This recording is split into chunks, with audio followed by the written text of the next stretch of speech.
saluons avec beaucoup de joie au nom de Jésus-Christ. Je crois que par la grâce de Dieu, aujourd'hui nous allons mettre les points sur notre selon le programme qu'on a donné. Que notre bien-aimé m'a dit, je vous ai inséré parce que toi tu es de la maison. Alléluia. Donc ce n'était pas mon programme. Il m'a inséré pour que je prêche même une semaine.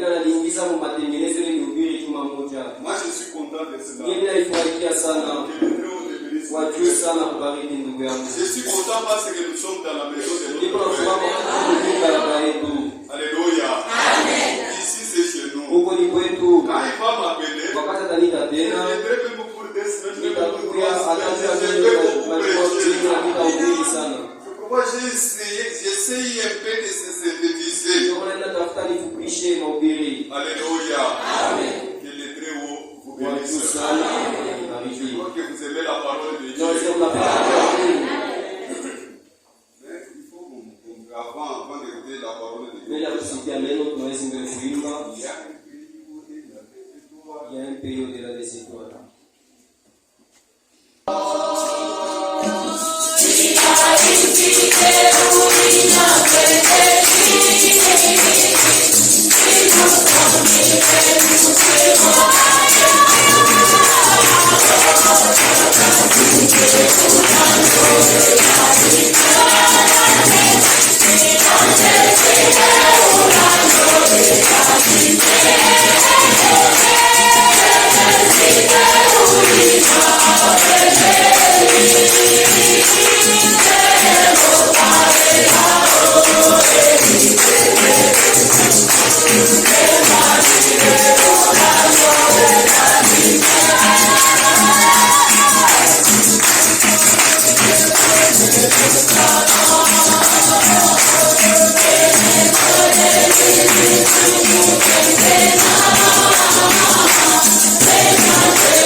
Mon frère, ma soeur, une promesse un jour deviendra la réalité. Ce n'est pas de l'histoire. Car notre Dieu n'est pas un homme pour mentir, ni un fils de l'homme pour se repentir. Levez-vous pour le respect de la parole. Jean chapitre 14. Depuis le premier verset. Et nous lisons la parole de Dieu au nom de Jésus-Christ. Que votre cœur ne se trouble point. Croyez en Dieu, croyez en moi. Il y a un petit demeure dans la maison de mon père. Si cela n'était pas, je l'aurais dit. Je vais vous préparer une place. Et lorsque je m'en serai allé, et que je ferai préparer une place, je reviendrai. Et je vous prendrai avec moi. Afin que là où je suis, vous y soyez aussi. Que Dieu bénisse la lecture de sa parole. Notre Père et notre Dieu, nous sommes infiniment reconnaissants pour tout ce que tu fais pour nous. Au moment où on dormait comme des morts, tu as dit de nous a réveillés. Tu as conduit nos pas pour venir dans cet endroit. Nous ne sommes pas venus promener. Nous ne sommes pas venus gaspiller le temps. Nous sommes venus pour notre préparation. Nous sommes venus parce que toi tu nous as appelés. C'est pourquoi Seigneur, pardonne nos péchés. Nous sommes des enfants. Ce matin, regarde-nous à travers les sacrifices. Donne-nous des oreilles spirituelles pour entendre ta parole. Réponds aux problèmes. Guéris le malade. Délivre les affligés. Sauve ceux qui sont perdus. Bénis cette église. C'est ton œuvre. Bénis les bergers de cette église. Et bénis tous ceux qui travaillent ensemble. Bénis notre chorale. Bénis tous les interprètes. Bénis chaque frère. Bénis chaque sœur. Nous avons ainsi prié avec la foi. Au nom de Jésus-Christ. Amen. Asseyez-vous. Nous continuons avec notre sujet. Les choses qui doivent arriver. Les choses qui doivent arriver. Il y a des bonnes choses qui viendront pour nous. Et il y aura aussi des mauvaises choses qui viendront pour les ingrédients. Alléluia. Jésus nous dit, que votre cœur ne se trouble point. Voyez en Dieu, voyez en moi. Il y a plusieurs demeures dans la maison de mon Père. Je vais vous préparer une place. Lorsque je m'en serai allé et que je ferai préparer une place, je reviendrai. Vous prendrez avec moi. Afin que là où je suis, vous y soyez aussi. Quelle consolation d'être toujours avec le Seigneur.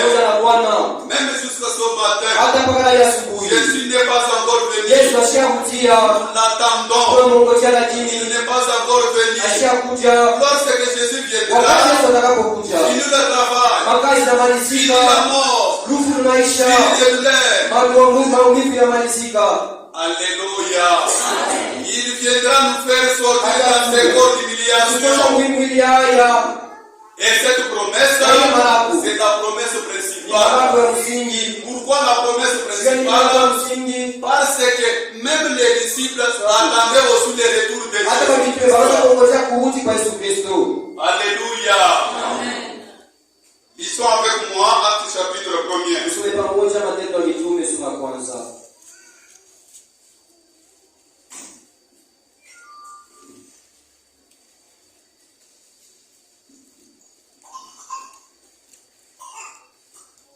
Verset 8. Lisons même verset 4. Comme il s'est trouvé avec eux, il leur recommanda de ne pas s'éloigner de Jérusalem, kuwafikishia washende mbali na Yerusalema. Mais d'attendre ce que le Père avait promis. Lakini waongojee ile Baba alitaka. Ce que je vous ai annoncé l'habitude. Yeye watangazia akawaambia vile. Car il marchait avec ses disciples. Wakati na mitume yake avant de monter d'aller au ciel. Hapana kwenda kumbingu. Il leur recommandait de ne pas s'éloigner de Jérusalem. Rester en Jérusalem jusqu'à la venue. Promesse du Père. Alléluia. Même nous aussi, nous devons rester en Jérusalem. Notre Jérusalem, c'est la parole de Dieu. Nous devons rester dans la parole de Dieu pour recevoir ce qui avait été promis. La promesse du Père. C'est dans la Bible, il y a beaucoup de promesses. Il y a aussi 3 grandes promesses. Il y a la promesse principale, le retour de Jésus. Il y a la promesse du Père, l'envoi du Saint-Esprit. Il y a aussi la promesse de notre temps, l'envoi des prophètes. Et à la promesse de notre temps est attaché aussi le magasinage et la distribution de la nourriture. Selon Matthieu 24:45. Alléluia. La promesse principale, c'est le retour de Jésus. Même jusqu'à ce matin, nous l'attendons. Verset 8. Mais vous recevrez une puissance, le Saint-Esprit survenant sur vous, et vous serez maintenant à Jérusalem, dans toute la Judée, dans la Samarie, jusqu'aux extrémités de la terre. Mon problème est ici au verset 9. Après avoir dit cela, il fut élevé. Quand Jésus montait au ciel, il y avait des témoins. Ce sont les disciples. Ils voyaient comment il montait. Depuis qu'il est monté, il n'est pas encore revenu. Alléluia. Après avoir dit cela, il fut élevé. Pendant qu'il le regardait, et il nuait les déroba à leurs yeux. Et comme ils avaient le regard fixé vers le ciel pendant qu'ils s'en allaient, voici des hommes vêtus de blanc et la parure et dire: Hommes galiléens, pourquoi vous arrêtez-vous à regarder au ciel? C'est Jésus qui a été en effet au ciel, jubilé de vous. Il reviendra de la même manière que vous l'avez vu allant au ciel. Alléluia. Nous ne nous attendons pas Jésus photo. Non, ni Jésus ni ouais. Nous attendons Jésus physique. Il viendra prendre son épouse. Et son épouse, c'est toi et moi. Il viendra nous faire sortir dans ces corps d'humiliation. Comme nous avons dit dans la semaine, il n'y a pas moyen de reprendre tout. Les corps que nous avons ici, c'est une tente où nous habitons. C'est ça la maison de Péciféré. La maison qui a été pourrie. La maison du péché. Dans cette maison, nous ne sommes pas prêts avec Dieu. Nous sommes loin de Dieu. Parce que nous sommes sujets de fautes et de faiblesses. Nous sommes sujets de fautes et de faiblesses. Nous attendons aussi la délivrance de nos corps. Quand Jésus viendra, il va nous libérer. Là, c'est fini pour les péchés. C'est fini pour la maladie. Quand Jésus viendra, aussi longtemps que nous souffrons, aussi longtemps que nous allons à l'hôpital,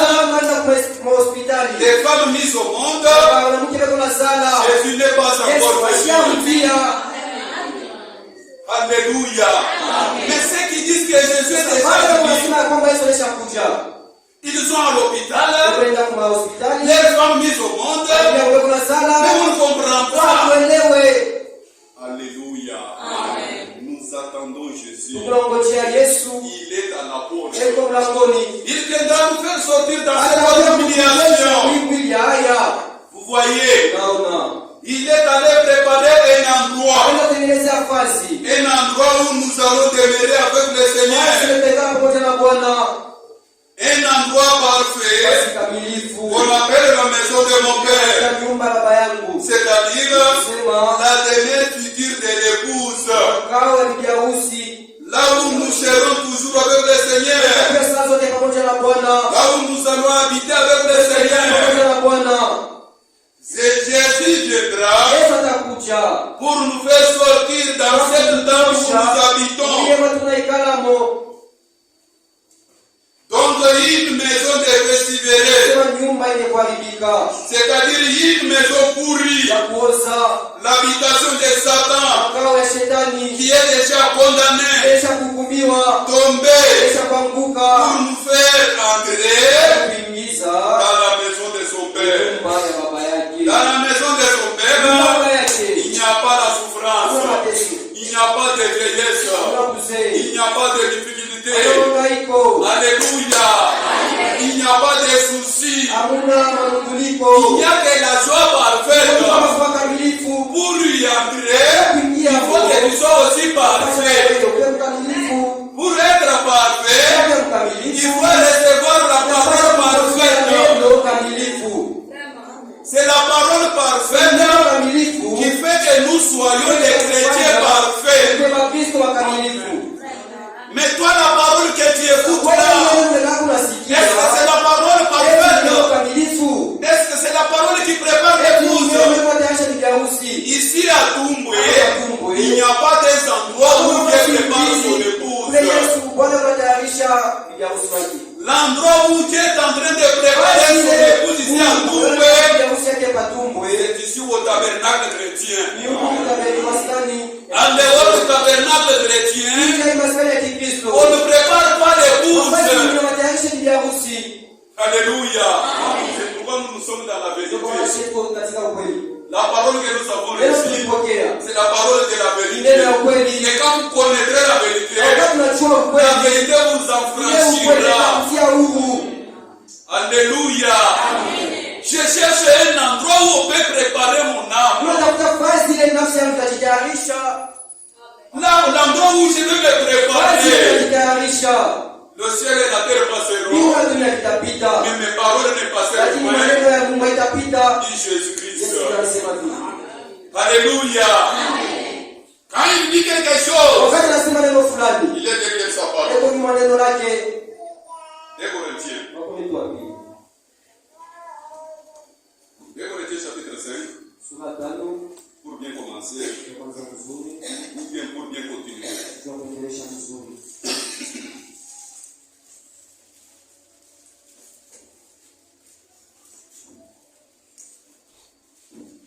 Écoutez ce qu'il dit. Depuis le premier verset.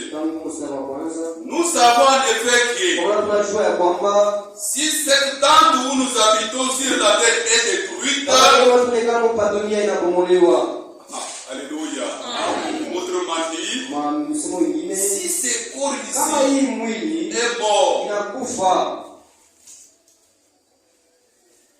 nous avons dans le ciel un édifice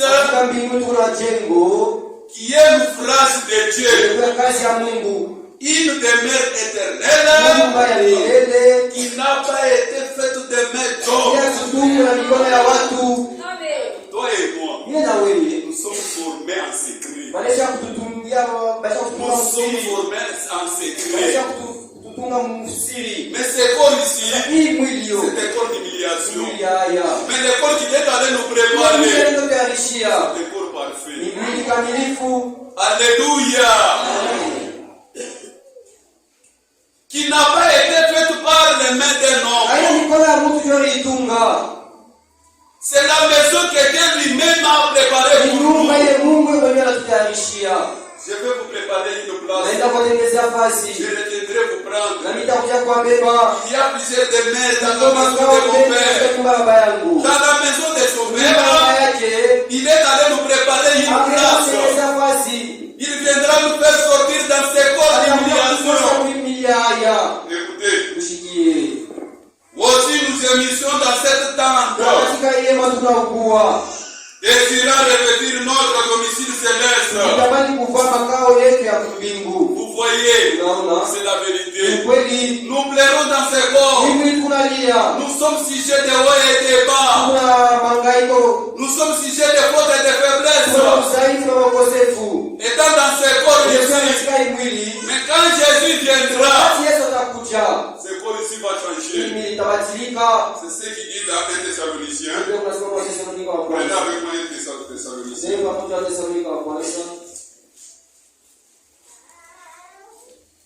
Chapitre 4. Commençons verset 13. Nous ne voulons pas, frère, que vous soyez dans l'ignorance au sujet de ceux qui dorment. Afin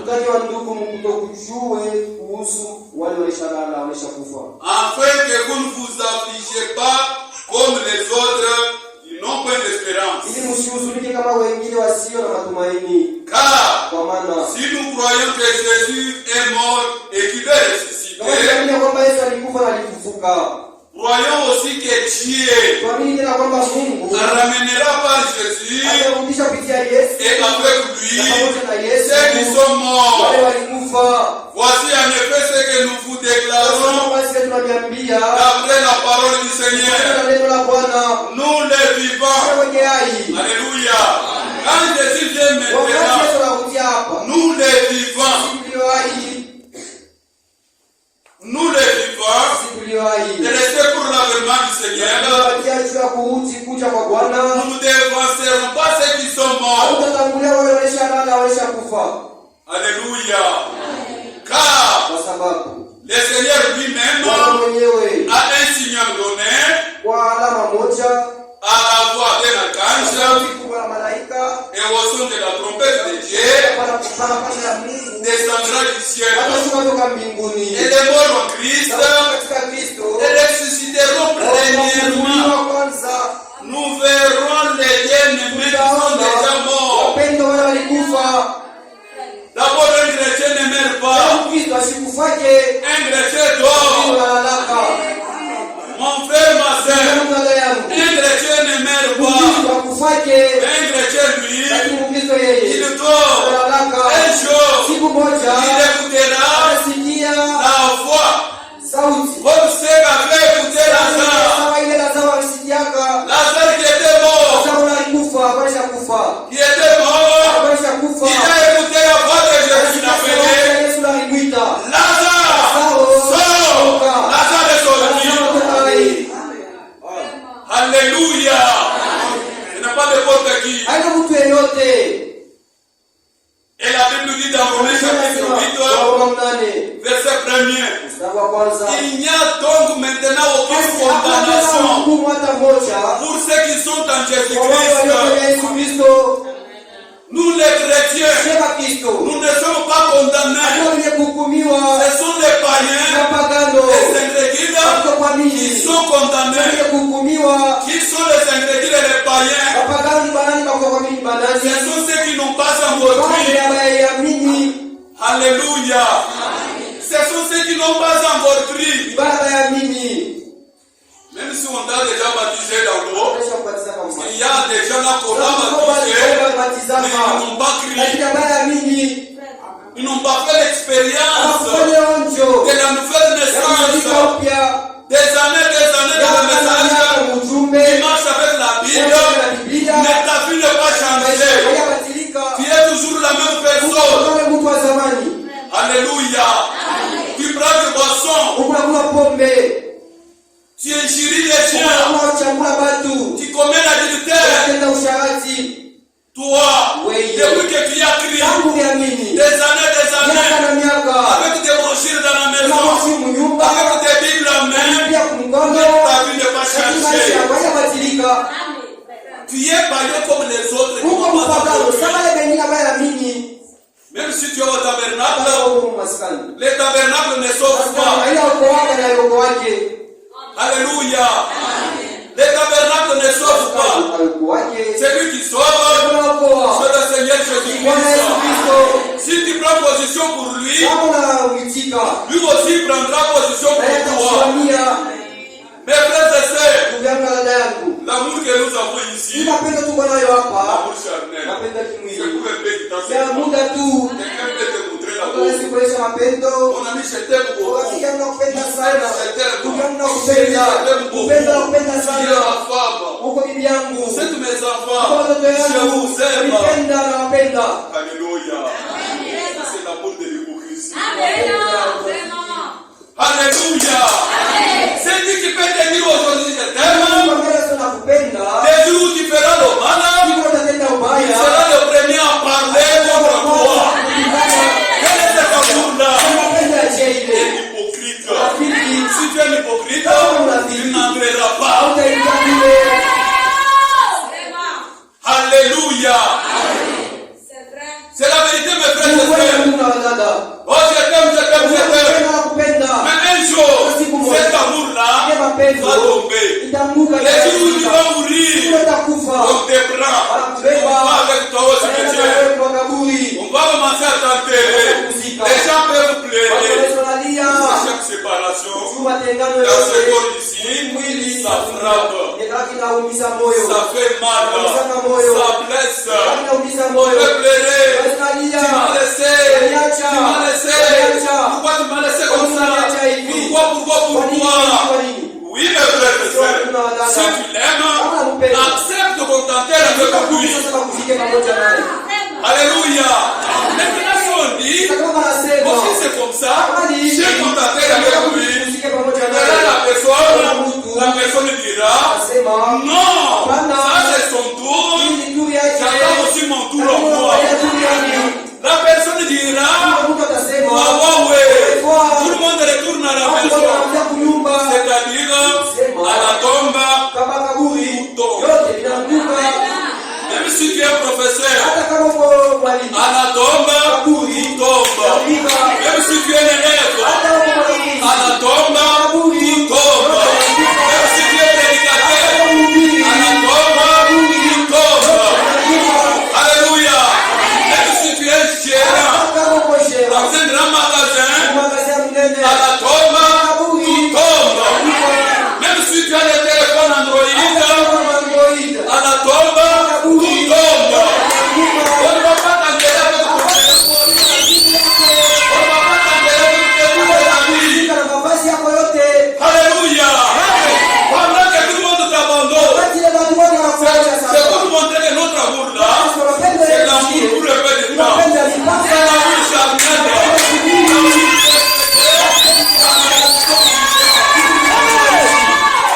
Alléluia. Mais il y a un homme qui nous a aimés sans intérêt. Lui, il nous aime sans intérêt. Il ne regarde pas notre tribu. Tu es de quelle tribu? Tu es de quelle tribu? Il ne regarde pas ça. Son amour a été tombé sur toi. C'est pour toi. Il t'a choisi. Il t'a choisi. Et il te donne une grande promesse. Alléluia. Mes frères et sœurs, prenez position pour cet homme-là qui n'a jamais failli. Moi, je peux faillir. Ma soeur, tu peux faillir. Mon frère, tu peux faillir. Mais il y a un homme qui ne peut pas faillir. Lui-même, il a vaincu les péchés. Lui-même, il a vaincu les passions. Il a vaincu même la mort. Alléluia. Pendant que tout le monde t'abandonne, on te met dans la tombe, on prend la terre, on met là-bas, tout le monde dit une semaine après, 2 semaines après, 1 mois après, tu oublies déjà.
maisha. Mais il y a un homme qui ne peut pas tomber à la tombe. C'est le Seigneur Jésus-Christ. Pendant que tout le monde t'abandonne, lui dira, c'est comme ici, le frère ici, avec une position pour moi. C'est ici, avec une position pour moi. C'est ici au Coran, avec une position pour moi. C'est frère là-bas, avec une position pour moi. Pendant que les autres l'abandonnent, moi je l'abandonnerai jamais. Lui aussi, il accepte qu'on attende ensemble avec lui. Amen. C'est la Bible dit. Et à présent, les mots qui mettent dans le Seigneur, ils se reposent de leurs travaux et leurs œuvres les suivent. Et jour de la résurrection, c'est lui qui est avec toi. Il n'est pas loin de toi. Il te réveillera. Tu écouteras la voix comme Lazare avait écouté. Lazare, sors! Il est dans la tombe. Alléluia. La résurrection des morts, c'est la réalité. Alléluia. Nous ne dévancerons pas ceux qui sont morts. Il est allé nous préparer un endroit parfait. Pour y entrer, il faut que tu sois parfait. Alléluia.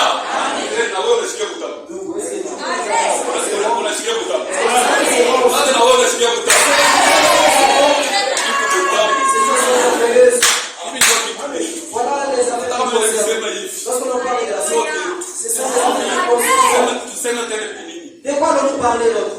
Mon frère, le message que nous croyons précède la seconde venue de Jésus-Christ. Je ne peux pas venir ici vous prêcher que donner 10 000 francs, donner 10 000 francs pour que Dieu puisse donner 100 000 francs. Ça, c'est la détermination. Qu'est-ce qu'il a un homme décalé tout le monde si personne n'aime? Alléluia. Supportez-moi le dernier jour. Amen. Si je dépasse le temps. Alléluia. Vous aimez la parole de Dieu? Frère, nous sommes candidats pour le ciel. Mon frère, mon frère,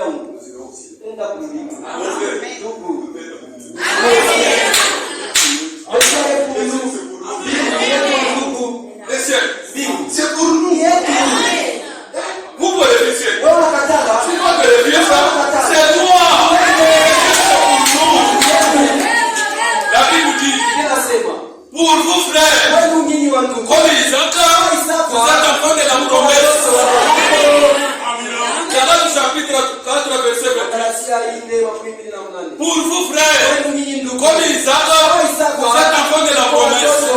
Toutes les promesses qui sont dans la Bible sont faites pour moi, enfants de la promesse. Je dois réclamer mes promesses. Seigneur, n'est-ce pas toi qui as béni? Seigneur, n'est-ce pas toi qui m'as fait promis? Tu as dit que je ne t'abandonnerai point. Pourquoi m'as-tu abandonné dans mes péchés? Un chrétien ne pêche pas. Un chrétien peut tomber, mais il va se relever. Alléluia. Les cieux, bingo. À cause du ciel, mon frère, ma sœur, nous avons abandonné la jeunesse. Alléluia. Le message est venu avec un son clair. Sortez d'humiliation. Séparez-vous. Ne touchez pas ce qui est de pire. Je vous accueillerai. Vous serez mes fils et mes filles. Dit l'Éternel des armées. Nous sommes sortis dans le péché. Nous sommes sortis dans le monde. Alléluia. Nous sommes sortis dans le tribalisme. Alléluia. Nous sommes sortis dans l'hypocrisie. Alléluia. Un véritable chrétien kweli. Il ne peut pas mentir. Hata kulanda. Un véritable chrétien ne peut pas commettre l'adultère. Un véritable chrétien, il ne peut pas même frauder. C'est lui qui vole, qui ment, l'homme qui pêche, il ne peut pas aller au ciel. C'est pour vous montrer que pour aller au ciel, il faut que tu sois un violent. C'est pour te faire guerre. Préparez, on est allé préparer. Totalisons.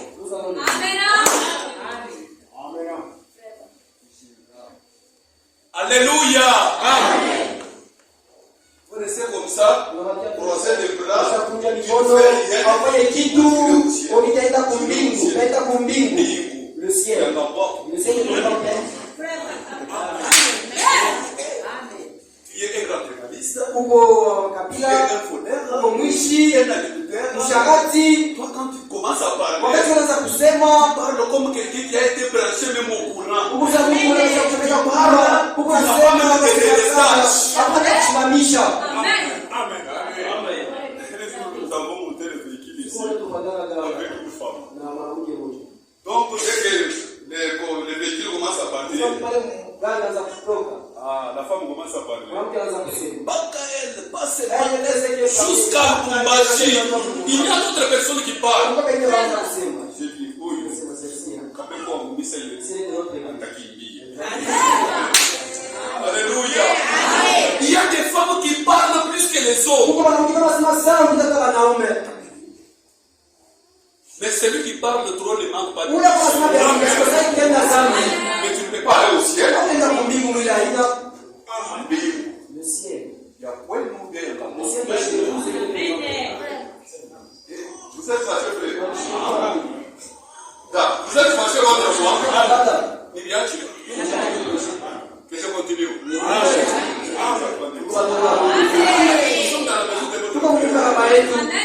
Laissez-moi que je prêche comme ça. Alléluia. Je ne sais pas quand est-ce que je viendrai à vous. Quand l'occasion se présente, il faut en profiter. Je prêche comme si je n'ai jamais prêché ici. C'est comme si je ne viendrais plus à vous. Je prêche de tout mon cœur. Et la parole que je prêche, je ne vous prêche pas seulement vous. Cette parole me prêche aussi. Je ne peux pas dire que comme je suis un prédicateur, je suis aussi parfait. Non, je suis dans ce corps d'humiliation. Si j'ai des fautes et des faiblesses. Alléluia. Vous voyez. Premièrement, les morts en Christ se ressusciter. Nous les vivons. Nous les vivons. Laissez pour l'avènement du Seigneur. Nous ne dévancerons pas ceux qui sont morts. Car le Seigneur lui-même a un signal donné à la voix d'un archange et au son de la trompette de Dieu descendra du ciel et les morts en Christ ressusciteront premièrement. Écoutez maintenant. Ensuite, nous les vivants qui seront restés, nous serons tous ensemble enlevés avec eux sur des nuées à la rencontre du Seigneur dans les airs. Et ainsi nous serons toujours avec les Seigneurs. Alléluia. Nous serons toujours avec les Seigneurs. Laisse-moi que je dise même comme ça. Il y a quelque chose ici. Des choses qui doivent arriver. Dis ceci. Paragraphe 66. Dis ceci. Il y a une grande porte là-bas qui s'appelle la mort. Alléluia. Il y a une grande porte là-bas qui s'appelle la mort. Et chaque battement de votre cœur vous en reproche davantage. Alléluia. Souvent, serons en joie. Les jours de bonne année. Bonne année. Quand les années passent, on rapproche aussi de la mort. C'est le moment de ranger même ta vie. Alléluia. Ce n'est pas ce que le monde faut me faire. Au lieu de mettre ta vie à mort. Alléluia. Mais le monde, qu'est-ce qu'il faut? C'est ça le moment de chercher les habits pour les enfants, pour eux-mêmes. C'est comme tous les jours ici, ils ne se retuent pas. Ils ne mangeaient pas. Ils attendent seulement les jours de bonne année. Alléluia. Mais je te dis aujourd'hui, quand tu fais ça, c'est pas mauvais. C'est bon. Ne vous endettez pas à cause de ça. Ce qui est nécessaire après une année, faites le mental de ta vie. Chaque jour d'abord tu fais. Après maintenant un mois tu fais. Mais à la fin du mois tu fais aussi le mental de ta vie. Parce que quand les années passent, vous vous approchez de la mort. Il y a la mort, soit l'enlèvement. Si tu meurs aujourd'hui, tu vas devant Dieu dans quel état? Alléluia.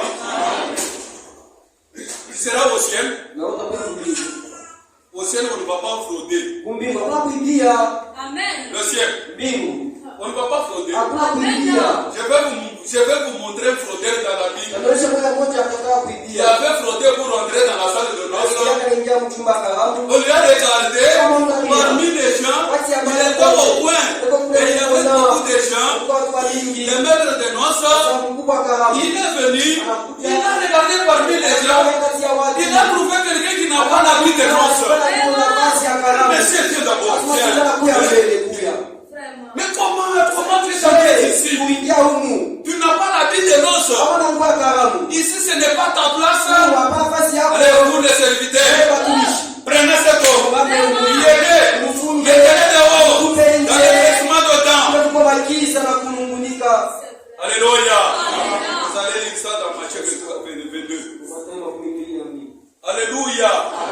Mes frères et sœurs, nous donnons beaucoup d'accent sur notre police.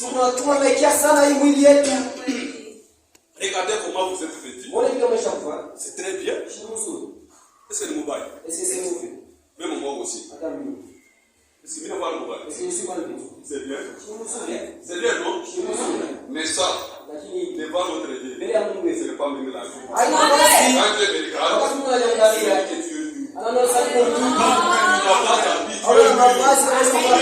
ça nous les portons donc nous avons honte de la nudité. Alléluia. Mais je regrette beaucoup ma soeur. Pour aller à l'église, je n'ai pas d'habit. Surtout quand tu mets au monde, pour aller à l'église, il faut qu'on t'achète les boutons de paille, les habits, les souliers. Mais quand je te regarde, il a dit que tu es pauvre et malheureux. Tu es nul. Tu n'as pas d'habits. Alléluia. Mais chez nous, là où nous allons, pour y arriver, il y a des noces. Nous allons porter une robe d'occasion. Pour nous tous, nous serons pareils. Regardez même à l'école. Les élèves ont leur uniforme. Donc ils sont tous pareils. Si tu donnes les costumes à un enfant qui est même à l'école primaire, on va les chasser à l'école. Ça, ce n'est pas l'uniforme. Il faut que tous soient pareils.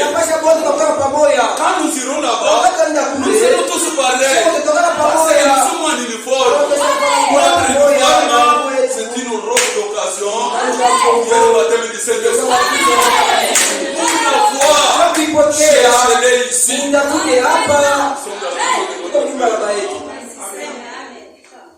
la maison de notre Père, nous avons un grand magasin. Un grand magasin. Donc les uniformes sont là. C'est à toi maintenant de réclamer cela à ton Dieu.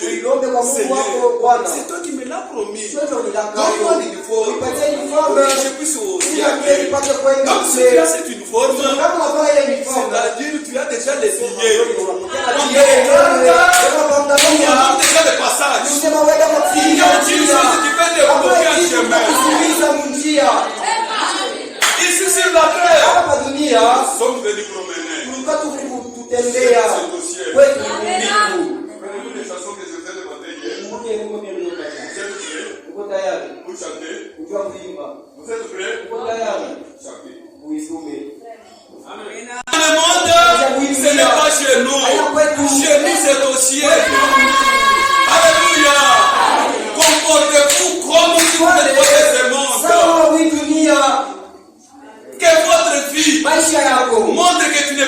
candidat. Tu n'es pas candidat pour le monde, mais tu es candidat pour le ciel.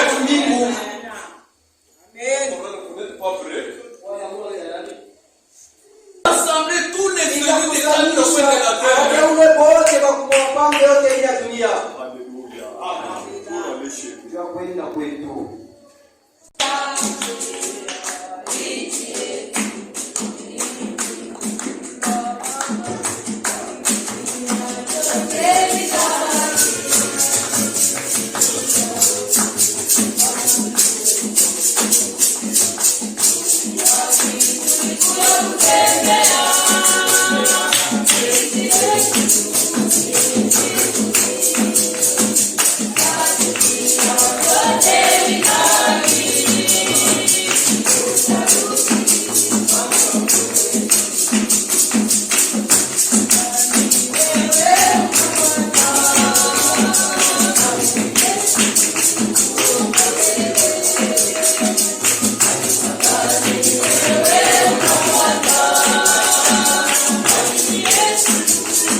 Alléluia.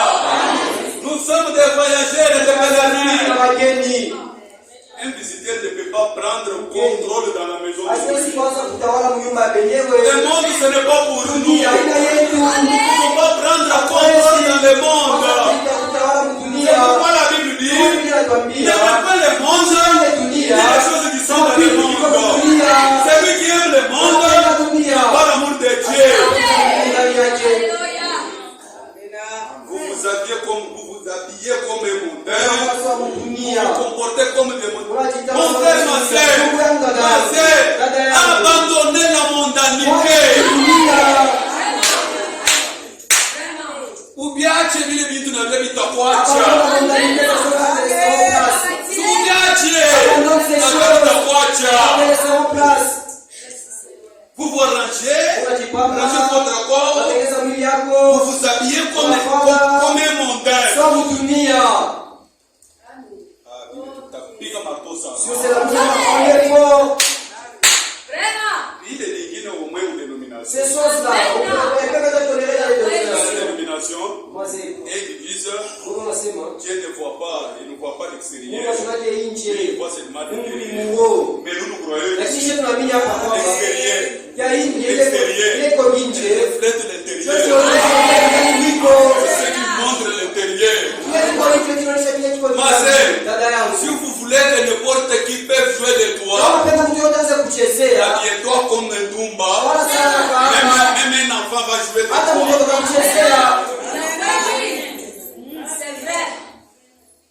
Alléluia. Comment tu dis que je suis candidat pour l'enlèvement? La façon dont tu t'habilles, la façon dont tu agis, ne montre pas que tu es candidat pour l'enlèvement. C'est lui qui a le Saint-Esprit. D'abord la parole de Dieu, c'est le pouvoir. Quand tu t'habilles, toi-même, tu descends.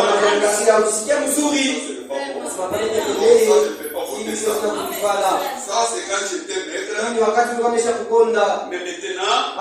suis grave. Je vois le bassin.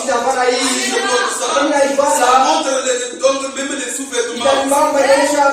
Non, je ne porte pas ça. Je donne même à quelqu'un. C'est quoi en toi? Quelque chose qui ne supporte pas de bêtises. Alléluia. Chez nous au tabernacle, on ne permet pas de porter les pantalons. Ce n'est pas ici chez nous au tabernacle, c'est la parole de Dieu. Amen. Si quelqu'un aime même la première fois, laissez-les ne pas encore comprendre. Lorsqu'il va comprendre, lorsqu'il va voir elle-même, elle va laisser tout. Ne faites pas des gens des hypocrites. Vous allez chez vous, ne portez pas de mèches. Laissez-les porter de mèches. Et quand le Saint-Esprit, quand la parole de Dieu sort, elle touche les mèches. Si elle est de Dieu, lorsqu'elle va sortir, amen. C'est ça le message biblique du temps. Un message qui nous prépare pour aller dans la vie. Alléluia. C'est ça le message que nous croyons.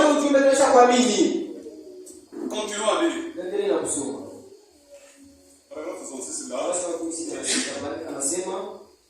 Devant nous, il y a une grande porte qui s'appelle l'amour. Chaque battement de votre vie vous rapproche davantage. Et un jour, il vous faudrait y arriver à cette porte. Que tu sois Dieu, que tu sois petit, que tu sois jeune, que tu sois prédicateur, que tu sois prophète. Un jour, tu seras à la porte. Amen. Alléluia. Même si tu as le Saint-Esprit, mon frère, la vie que nous vivons sur la terre, cette vie charnelle ne change rien. Donc l'amour ne change rien. Si vous mourrez païen, de l'autre côté vous êtes toujours païen. C'est pourquoi la Bible dit, c'est lui qui écoute la parole de Dieu. Lorsqu'il vous croit, il a la vie. Il a passé de la mort à la vie. Alléluia. C'est la vérité. Il faut y arriver. Il faudra y arriver. Mais quand il y avait Quand j'arriverai, je ne vais pas être un poltron. Quand je serai à la grande porte, je ne vais plus être un poltron. C'est pourquoi vous verrez un chrétien, véritable chrétien, lorsqu'il est mort, avant même sa mort, il voit lui-même comment l'ange vient se prendre. Il ne peut pas dire, il ne peut pas trembler, allez chercher pour moi, tout est la mort. Il vient déjà. Non, il est calme. Il veut vous dire, on le voit. Il veut me reposer. Il connaît là où il va. Mais celui qui n'est pas sauvé, il va pleurer. Il est la mort. Il est la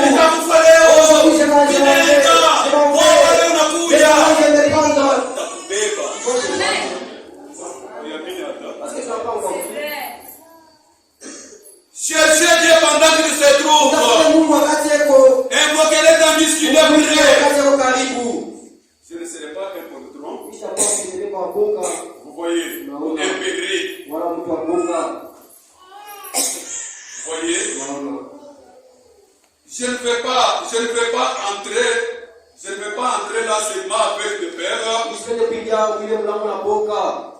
Et je vais arriver à cette porte en vêtement. Quand c'est revenu du vêtement de sa justice. Alléluia. Devant cette grande porte, il dit ici, devant cette porte, il y a un homme assis là-bas. Cet homme-là, il s'appelle Jésus. C'est lui qui t'appelle.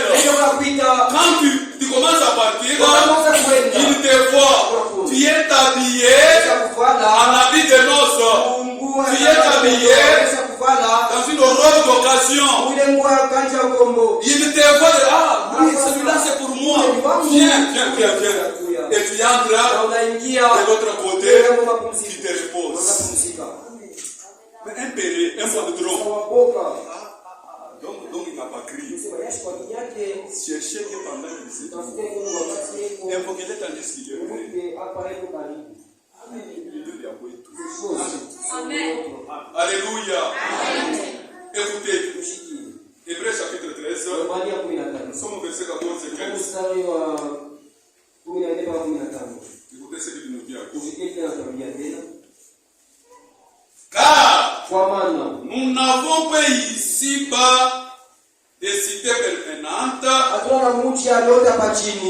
mais nous cherchons celle qui est à venir. Alléluia. Une cité à venir. Ici ce n'est pas chez nous. Nous sommes des voyageurs. Nous sommes des pèlerins. Nous sommes des passagers. Ici dans le monde, ce n'est pas chez nous. Chez nous c'est au ciel. Vous voyez, pourquoi nous cherchons une cité à venir? Car lui offre par lui, offrant sans cesse à Dieu un sacrifice de louange, c'est-à-dire des fruits des lèvres qui confessent son nom. Alléluia. Des œuvres qui confessent son nom. Mon frère, ma soeur, ta vie que tu es en train de mener, parle plus haut que votre parole. Moi, je suis un chrétien, tu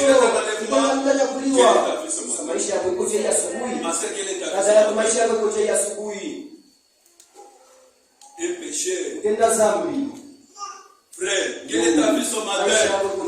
Un ivrogne, un fumeur de chanvre, un voleur. Il dit que tu iras dans l'enlèvement. Bingu. Alléluia. Quand nous prêchons comme ça, nous sentons bien. Et vous aussi, vous sentez bien, non? Hébreux, chapitre 11, verset 8.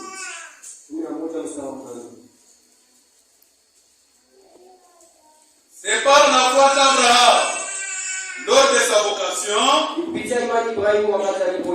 obéit et parti pour un lieu qu'il devait recevoir en héritage. Et qu'il partit sans savoir où il allait. C'est par la foi. C'est par la foi qu'il vint s'établir dans la terre promise, comme dans une terre étrangère, habitant sous des tentes, ainsi qu'Isaac et Jacob, les héritiers de la même promesse. Car il attendait la cité qui a des solides fondements, celle dont Dieu est l'architecte et le constructeur. Alléluia. C'est ça notre maison que nous attendons. La cité que nous attendons. C'est Dieu lui-même qui est le constructeur. Que votre cœur ne se trouble point. Il y a plusieurs demeures dans la maison de mon Père. Je vais vous préparer. Je reviendrai vous à un endroit parfait pour les enfants de Dieu parfaits. Pour être parfait, il faut recevoir la parole de Dieu parfaite. Sans la perfection, tu n'entreras pas là-bas. Alléluia. Les choses qui sont à venir, il y a de bonnes choses pour les enfants de Dieu et de mauvaises choses pour les païens. Amen. Prenez encore quelque chose. 1 Corinthiens. 1 Corinthiens chapitre 6.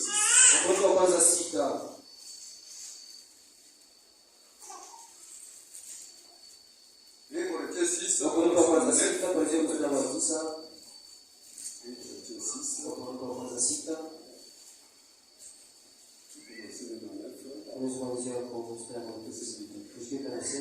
Ne savez-vous pas que les injustes n'hériteront point le royaume de Dieu? Ne savez-vous pas que les pécheurs n'entreront pas dans le royaume de Dieu? Les ingrédients n'entreront pas dans le royaume de Dieu. Les hypocrites n'entreront pas dans le royaume de Dieu. Ne savez-vous pas ça? Ne vous y trompez pas. Ni les impidiques, ni les idolâtres. Un idolâtre, ce n'est pas seulement quelqu'un qui prend une idole et commence à adorer. Même si tu ne viens pas à l'église, tu es au champ, tu es au travail, tout ce que tu fais là, tu es un idolâtre. Pourquoi tu ne t'es pas à l'église? J'étais au travail. C'est le travail que tu as mis devant ton Dieu. Un idolâtre. Tu n'entreras pas. Alléluia. Vous voyez? Ni les idolâtres, ni les adultères, ni les inféminés, ni les infâmes, ni les inféminés.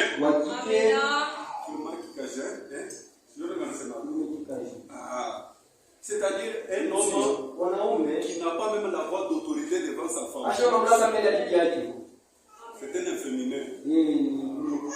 Même une femme qui prend donc l'autorité sur son mari, il ne peut pas y entrer. La femme doit être sous son mari.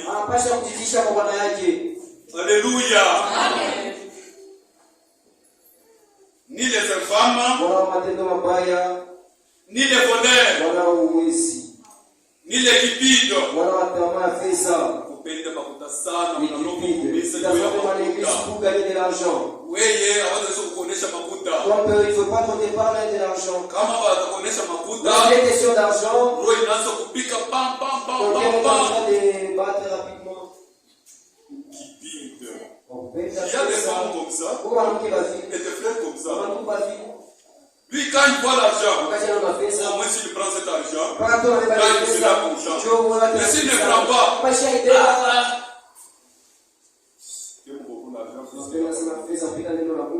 ni les ivrognes, ni les fumeurs, ni les outragés, ni les ravisseurs n'hériteront le royaume de Dieu. N'hériteront pas le royaume de Dieu. C'est là ce que vous y étiez, quelques-uns de vous. Mais vous avez été lavés. Nous ne sommes pas encore, nous ne sommes pas des pécheurs. Alléluia.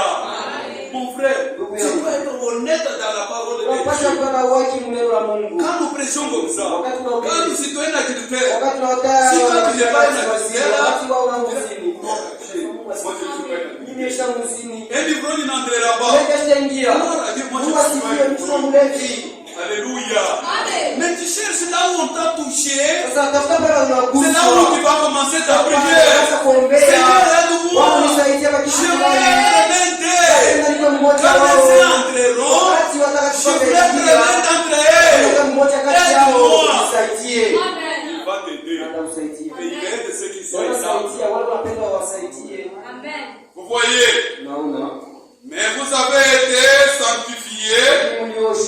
Vous avez été justifiés au nom du Seigneur Jésus-Christ et par l'Esprit de notre Dieu.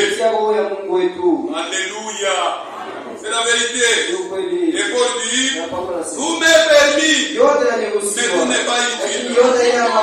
Tout m'est permis, mais je ne me laisserai pas servir par quoi que ce soit. À cause de la parole de Dieu, je ne peux pas faire n'importe quoi. En tant que homme, tout m'est permis. Je suis un homme. Mais à cause de la parole de Dieu, je ne peux pas faire ça. J'ai volé pour avoir quelque chose à manger. Mais à cause de la parole de Dieu, je ne peux pas le faire. Tout m'est permis, mais tout n'est pas utile. Je ne me ferai pas servir par quoi que ce soit. À cause de la parole de Dieu, j'abandonne ça. Moi qui étais voleur, je me suis lavé avec de l'eau de la parole de Dieu. Je ne suis plus encore un voleur. Alléluia. Il faut avoir la nouvelle naissance. Des années, toi tu ne changes pas. Il y a l'inchangeable. On prêche, tu es là, mais tu es toujours la même personne. Il y a quelque chose qui ne va pas. Tu as mal commencé. Recommencer. Il s'agit de reprendre le baptême. Reprenez la baptême, il n'y a pas de problème. Parfois on t'a baptisé, tu n'avais pas eu la repentance. Maintenant, lorsque tu écoutes la parole de Dieu, et cette parole qui est sur ton cœur, il s'agit de recommencer. Alléluia. C'est la vérité. Le ciel, ce n'est pas pour les voleurs. Prenez maintenant quelque chose. Sophonie chapitre 2. Chapitre 1er.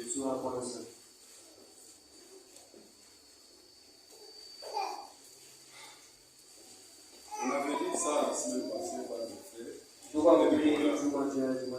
J'étais content. Quand on avait dit ça, j'étais content. Ça veut dire encore. C'est la parole de Dieu de Jésus. Alléluia. Commençons au verset 2. Je vous ai dit que les choses à venir, il y a des bonnes choses et des mauvaises choses. Des bonnes choses, c'est pour les enfants de Dieu. Des mauvaises choses, c'est pour les églises, les pécheurs, les païens. Ça, c'est Dieu qui parle. Il dit ceci. Je détruirai tout sur la terre, sur la face de la terre. Dit l'Éternel. Je détruirai les hommes et les bêtes. Nitamaliza watu na wanyama. Même les femmes. Hata wanawake. Si les femmes veulent dire, Wanawake wanasema la Bible n'a pas dit les femmes. Biblia iseme wanawake. Nasema wanaume. Wakati Mungu anapoangalia, shiko tu bantu. Sont des hommes. Je détruirai les hommes et les bêtes, les oiseaux du ciel et les poissons de la mer, les objets de scandale et les méchants avec eux. J'exterminerai les hommes de la face de la terre qui est l'Éternel.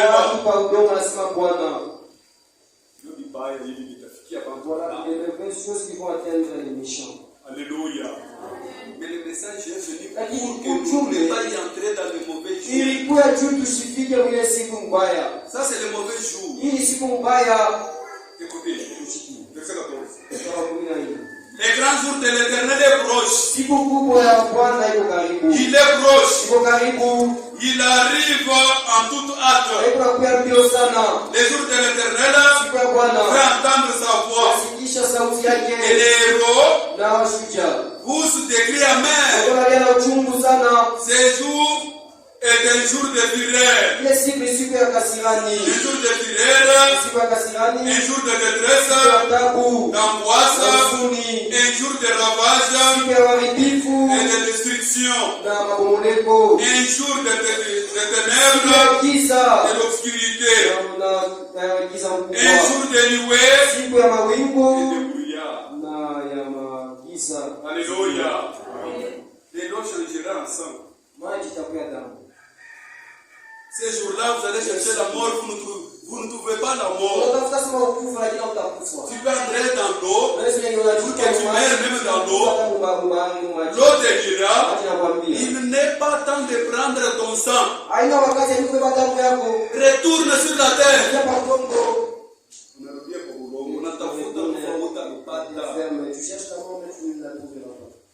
Quelle tribulation, quelle souffrance. Vous voyez, un jour où retentiront la trompette et les cris de cœur contre les villes fortes et les tours élevées. Je mettrai les hommes dans la détresse.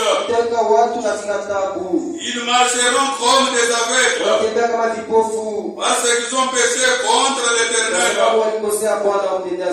Je répandrai leur sang comme de la poussière et leur chair comme de l'ordi. Ni leur argent.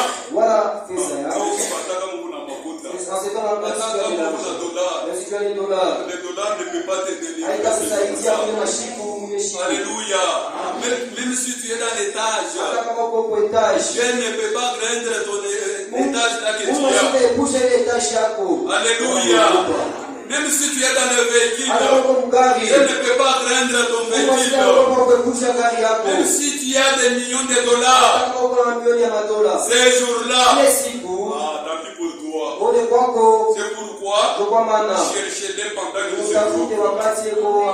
Ni les argent, ni les lois ne pourront les délivrer au jour de la fureur de l'Éternel par l'effet de sa jalousie.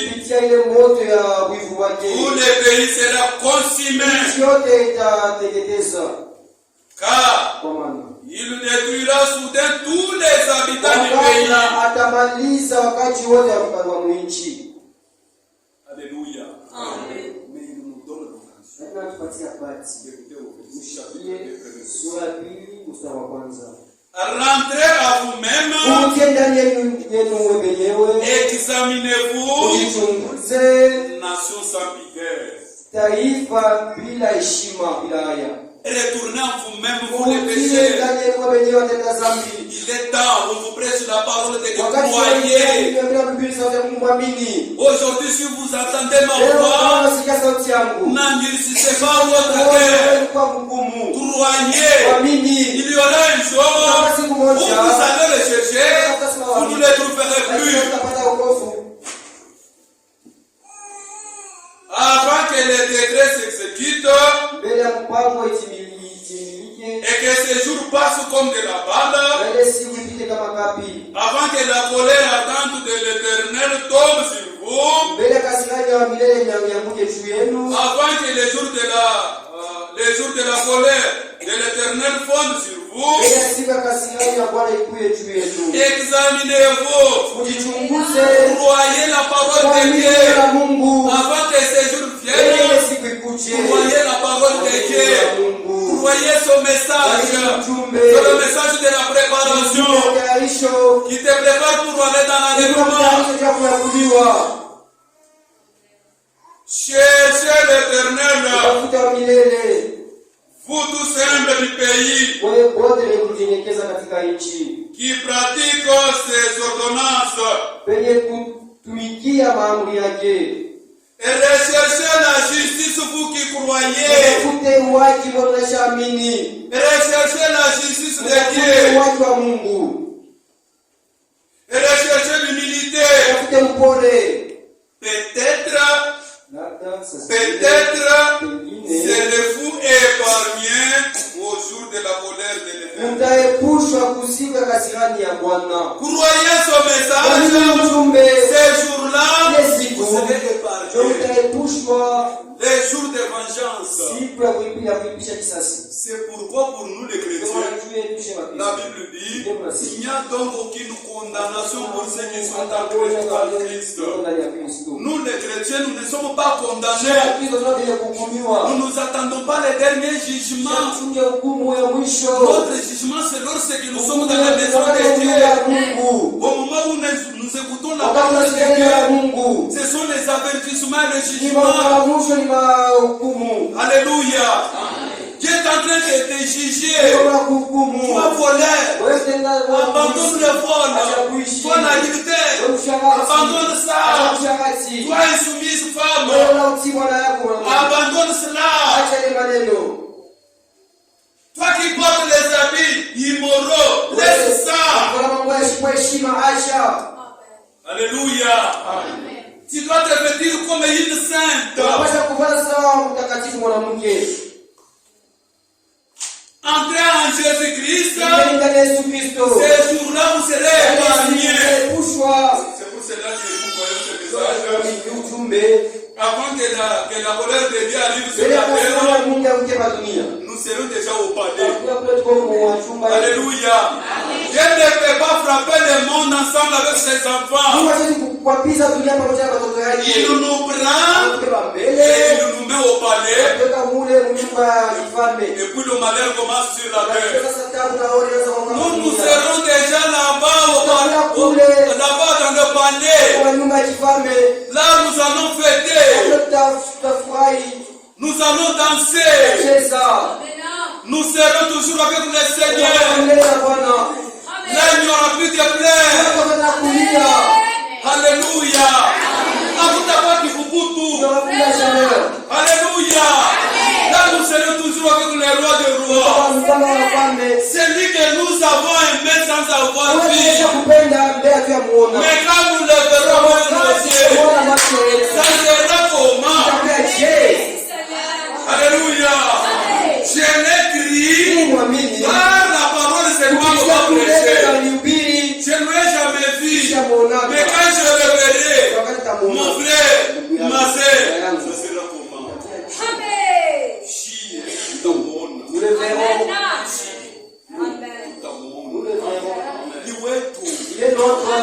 Nous le verrons tel qu'il est. Nous le verrons tel qu'il est. Là nous serons à côté avec Abraham. Nous allons voir. C'est toi Abraham qui est allé offrir son enfant. Quelle foi de Dieu. Alléluia. Nous serons avec tous les saints de l'Ancien Testament. Nous verrons Pierre. Nous allons vivre. C'est toi Pierre qui avait marché sur les eaux. C'est toi. Alléluia. Nous serons avec Marie. Nous allons vivre. C'est toi Marie. La mère de Jésus. Alléluia. Nous allons voir Frère Branham. Nous allons dire, c'est toi Branham. C'est toi qui avais mené le message. Qui est notre précieux frère. Uko ndugu yetu mpendwa sana. Alléluia. Nous le verrons. Tutamuonaka. C'est la vérité. Ça se fera dans un clin d'œil. Au moment de l'enlèvement, quand les morts ressuscitent, nous les vivants, nous allons nous rencontrer. Ça va se faire dans un clin d'œil. Alléluia. Nous verrons tous les bien-aimés.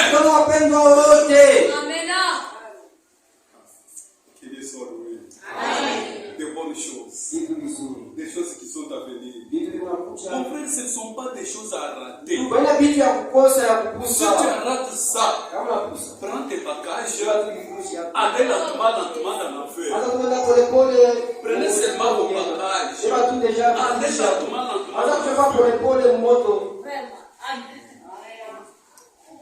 Dieu nous a fait grâce.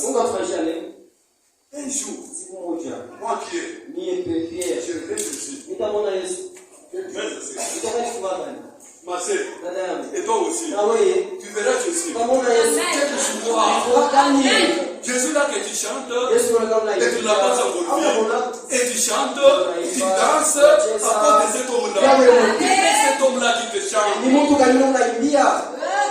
Mais quand tu le verras en face, tu verras comment. Alléluia. Quelle joie parfaite.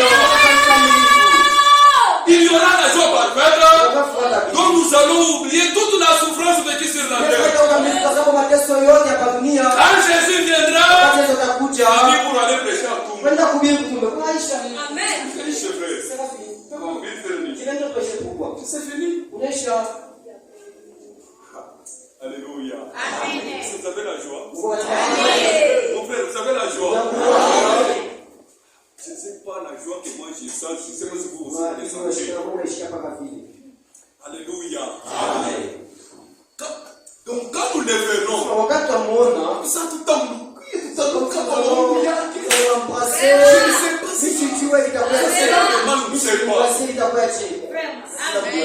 Alléluia. Quand on dit quand le temps passe, nous descendons, il vient de même mentionner. Nous sommes fatigués. Nous de ce monde. Nous descendons. Il y a plein de bonnes choses à expérimenter. Nous sommes déjà fatigués. La terre même est pourrie. Tout est pourri sur la terre. Il n'y a plus encore à espérer. Espérer à Jésus-Christ. Alléluia. Espérer à Jésus-Christ. Ce n'est pas compliqué. Je vais terminer dans quelques minutes. Je vais arrêter pas terminer.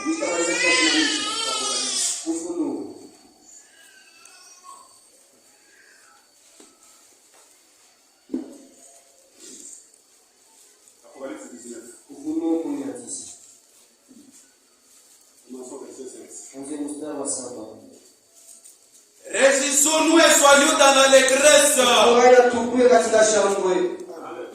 n'avez pas compris. Vous n'avez pas la joie. Vous n'avez pas la joie. Vous êtes distrait. Verset 7 à 9.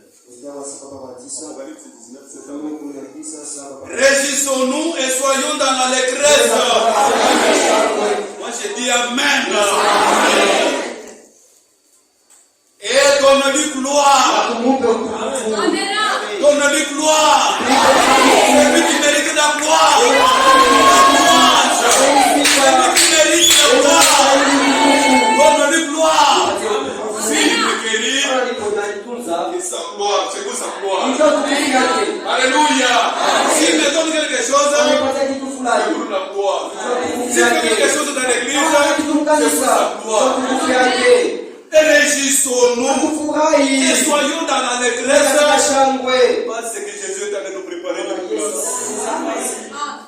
Mon frère, quand on te donne une promesse, même toi, mon frère, avant de sortir d'aller au travail, il y a des enfants, je vais au travail. Lorsque je viendrai le soir, je vais vous amener des habits. Je vais vous acheter les habits. Je vais vous amener des bonbons et des dodos. Les enfants, lorsqu'ils restent, ils sont la joie. Et quand papa viendra, il va me donner les habits. Quand papa viendra, il va me donner les dodos. Quand papa viendra, il va me donner les bonbons. Lorsque tu arrives, la première chose à l'enfant te demande, lorsqu'il te salue, papa, où sont mes habits? Où sont les bonbons? Où sont les yo-yo? Ils ont la joie. Mais vous n'avez pas la joie. Alléluia. Réjouissons-nous et soyons dans l'allégresse. Donnons-lui gloire. Car nous sommes des gagnants, sont venus. Et son épouse s'est préparée. Ce qui a été donné de se revêtir un feu éclatant. Un feu éclatant, ce sont les œuvres justes des saints. Alléluia. Les œuvres justes des saints. Les feux éclatants. Une robe d'occasion. Ma sœur, mon frère, ce matin, est-ce que tu as aussi le robe d'occasion? Est-ce que tu as ça? C'est-à-dire le Saint-Esprit. Si tu n'as pas ça, demandez, il va te donner. Demandez, il va te donner. Est-ce que vous êtes prêts?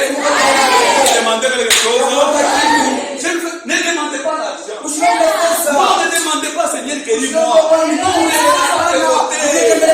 Demandez ce qui est nécessaire. Une robe d'occasion. Les billets de notre voyage.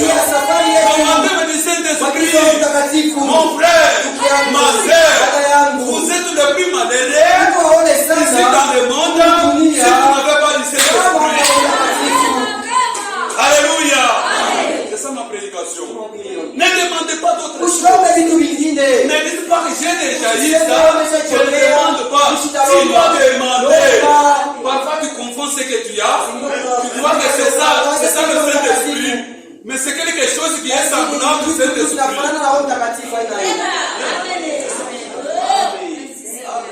Mon frère, vous êtes prêts? Ma sœur, vous êtes prêts pour demander? Vous avez demandé. Et la Bible dit, tout ce que vous demandez à mon nom, moi Jésus, je le ferai. Tu sais ce que ça signifie? Quand nous demandons au nom de Jésus, ce n'est pas moi qui demande, c'est Jésus qui demande. Parfois moi je demande même des mots pour exprimer ce que je demande, mais lui qui connaît mon cœur, il va directement, il intercède pour moi, il demande pour moi, Dieu va me l'apporter. Est-ce que vous avez la foi? Vous croyez comme ça? Dieu va le faire. Le retour de Jésus-Christ, c'est un grand événement. Depuis l'histoire du salut, c'est un grand événement. Ce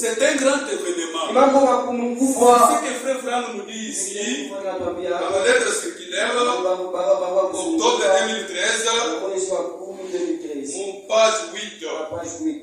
Lisez mon frère.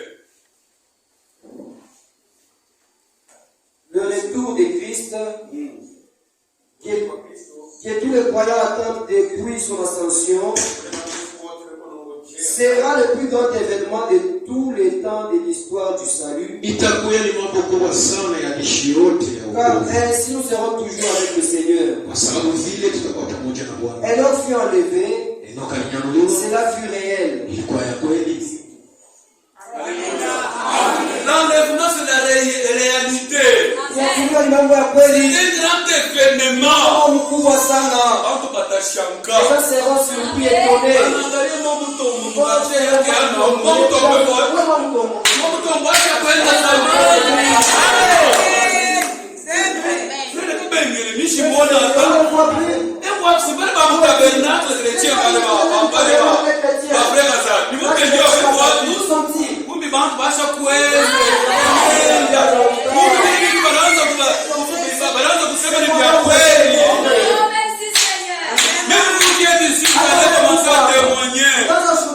Oui, c'est la vérité.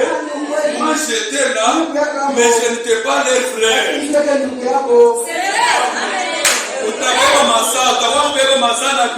utaenda navyo leo utashangaa. Hivi ndio unauza. Na hii mabanga, na mabidara hivi yote, utakuwa mbele ndio uenda utemwanyeke kama watu basha kwenda.